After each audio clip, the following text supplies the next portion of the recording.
Hey guys, it's Shannon here. I roped Ethan into helping me because last week was a nice wake-up call for me that I needed someone to help me demo a couple of the moves. So I have Ethan. So we're going to go over team training power today. Station number 1. Remember, we have 4 stations here, 3 exercises in each station, A, B, and C. We do 3 rounds of A, B, and C, and then we get a minute of transition to the next move. So let's go over station number 1. Exercise A is a goblet squat. So Ethan's just gonna hold that at his chest. Feet are slightly turned out. We're getting nice and low on this one.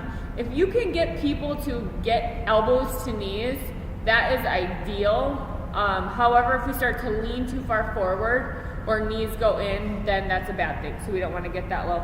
Next one is a medicine ball jump squat. So B, remember everything's 40 seconds of work, 20 seconds of transition to the next exercise. All right, jump squat here. So you're doing a jump squat, we're just holding that ball, still reaching nice and high. See that big jump Ethan's getting perfect. And then C will be stability ball glute bridge. So we're grabbing that stability ball. We're gonna lie on our backs here, really targeting the glutes in this station. Lifting nice and high, perfect, and then down. Good job, Ethan. Good.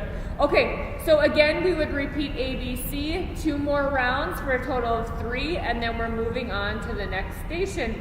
Chest flies is the first one. You're gonna be using dumbbells on the floor here, so offer a mat for those who need it, and then make sure you have different weight selections here. This is just a nice, easy chest fly. So slight bend in those elbows.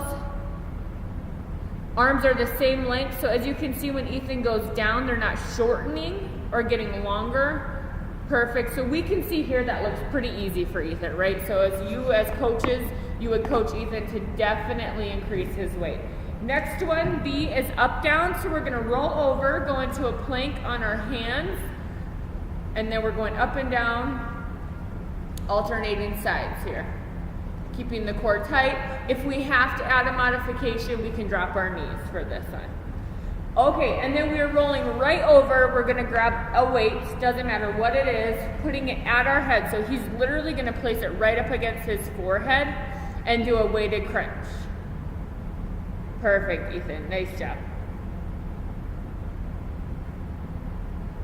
Good, okay. So that is station 2. Again, we do 2 more rounds to fulfill the 3 rounds. Moving on to the next station, station 3.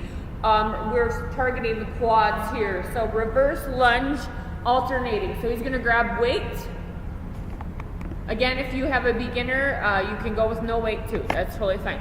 So we're going into a nice deep reverse lunge and then coming back up.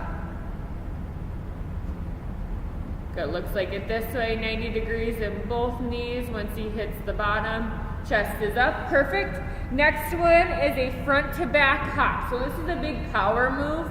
We wanna jump really far forward and then power really far back to get those quads. Yes, perfect. Back is always harder. Nice, it's good to give a cue. Nice job, Ethan. So we have the resistance band set there more as a cue or a visual for them to jump over. So make sure you offer something like that. And then C is an active boat pose press. So he's gonna go ahead and lie on his back and bring his hips to 90 degrees and knees to 90 degrees. Good, so you can lift those knees up, Ethan. Here. Oh yeah. Yeah, yep. And then you're just gonna push your knees towards your chest with your legs and then push your hands away from you. So we're getting that active pull in the quads there. Nice job, perfect. Okay, so we would do 2 more rounds again. Moving on to station number 4. Number A is an overhand grip bent over row Y. So we are ideally using a bar here. When we use dumbbells, it's really hard to keep that wide position. His hands are all the way out to the end. We're gonna bend over, perfect. Back's nice and flat. Belly button's in, his head is neutral with his spine. Good, and we're just shooting right between the belly button and the rib cage. Okay, B is a kettlebell swing, so we're adding power to those back muscles now. We're gonna demonstrate with a plate, and you can do this as well if you do not have a kettlebell. Squeezing nice and tight there. Good. I'm coaching that we're really squeezing those traps, Ethan. Pulling that way. Okay, C is a reverse plank lift. So he's gonna go ahead and lie on his back. Elbows are gonna be down. Elbows are right underneath his shoulder joints.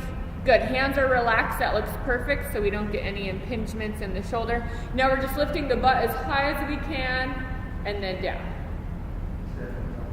Yes. So you can see, and this is really good. Can you keep your legs straight?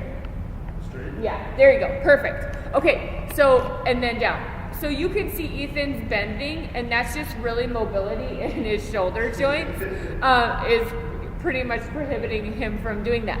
So that's okay. So what he did is good. If I was the coach, I would go over here and just have Ethan do it again. Good. So I really want you to lift and then push up there. Good. And eventually we're going to get to straight legs there. So that's okay. I'm sure a lot of you coaches have seen that already, and that's all right. Everybody has to start somewhere, and it's typically in our guys, we're a lot tighter in the upper body and the shoulder joints. Okay, so we would finish 2 more rounds of that, and then we are done. So that is team training power.